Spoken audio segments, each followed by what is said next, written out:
Assalamualaikum warahmatullahi wabarakatuh. Alhamdulillahirabbil alamin wassalatu wassalamu ala asyrafil anbiya wal mursalin wa ala alihi washabbihi ajmain. Qala Allah Ta'ala fil Qur'anil Karim, a'udzu billahi minasy syaithanir rajim. Wa anzalna ilaika dzikra litubayyina lin-nasi ma nuzzila ilaihim. Dan kami turunkan kepada kamu wahai Muhammad az-dzikra, nama lain dari Al-Qur'an, litubayyina lin-nas, agar kamu menjelaskan kepada manusia ma nuzzila ilaihim, apa yang diturunkan kepada mereka. Ayat ini menjelaskan salah satu fungsi kenabian, yakni menjelaskan hukum-hukum Allah yang sudah terdapat dalam Alkitab, dalam Al-Quran. Nah, terkait dengan fungsi Nabi Muhammad sebagai penjelas dari hukum-hukum Al-Quran, terdapat beberapa fungsi dari Nabi itu. Pertama, Nabi berfungsi menguatkan hukum-hukum yang sudah dijelaskan oleh Allah di dalam Al-Quran. Misal di dalam Al-Quran itu ada perintah melaksanakan sholat, 67 kali perintah. Lalu di dalam hadis banyak juga perintah yang sama. Bahkan disebutkan dalam hadis tentang rukun Islam yang 5, salat itu salah satu rukun Islam yang 5 itu.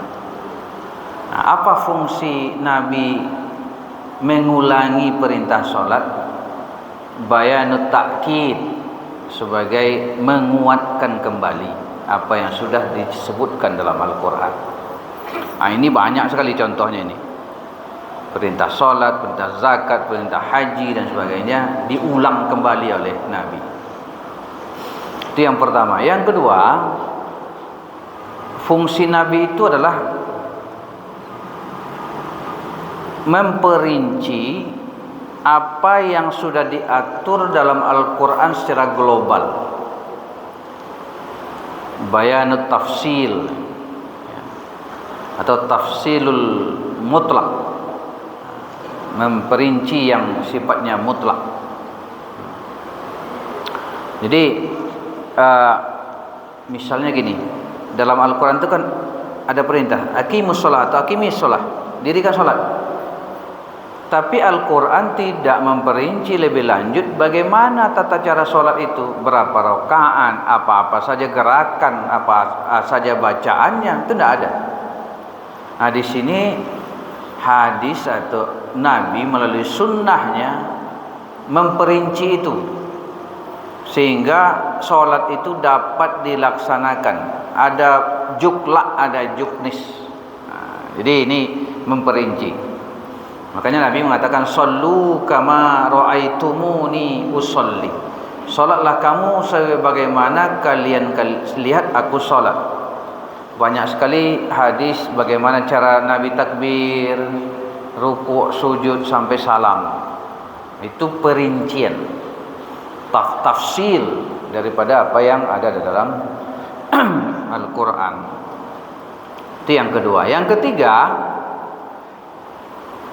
Nabi itu memberikan ketentuan khusus terhadap ketentuan umum yang terdapat dalam Al-Quran. Jadi ada aturan Al-Quran sifatnya umum. Lalu Nabi nanti memberikan aturan khusus untuk kasus-kasus tertentu. Misal, hurrimat alaikumul maitah, diharamkan bagi kamu bangkai, kata Al-Quran. Apakah semua bangkai itu haram? Nanti Nabi memberikan ketentuan khusus bahwa ada bangkai yang halal. Dihalalkan bagi kamu 2 bangkai, yaitu ikan dan belalang. Nah, gitu. Jadi ikan mati dia, baik mati sendiri atau mati dipancing, tidak perlu disembelih. Dia mati, bangkai tetap halal. Kalau seandainya ikan tu seperti ayam mesti disembelih, itu repotnya bukan main. Apalagi ikan teri, wah bagaimana itu repotnya. Karena itu menyulitkan, maka bangkai ikan itu tidak haram, dia halal. Itu mengkhususkan yang umum. Kemudian ada lagi ketentuan hadis itu, sunnah itu, Nabi itu membatasi yang sifatnya mutlak. Membatasi yang mutlak.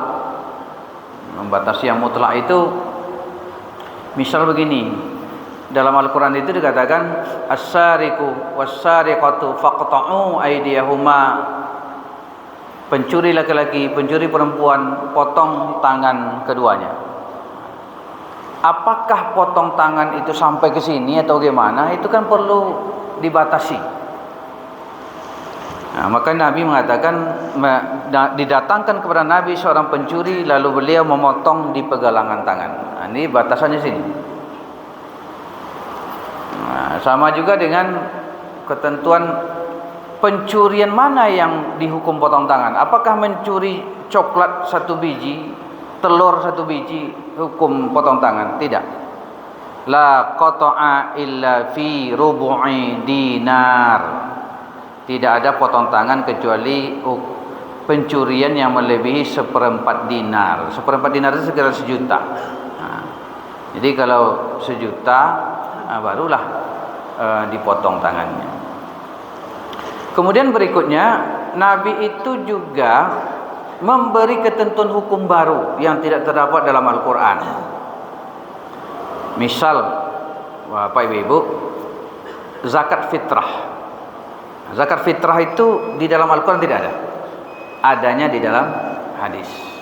Larangan laki-laki memakai emas, memakai sutra, itu adanya dalam hadis.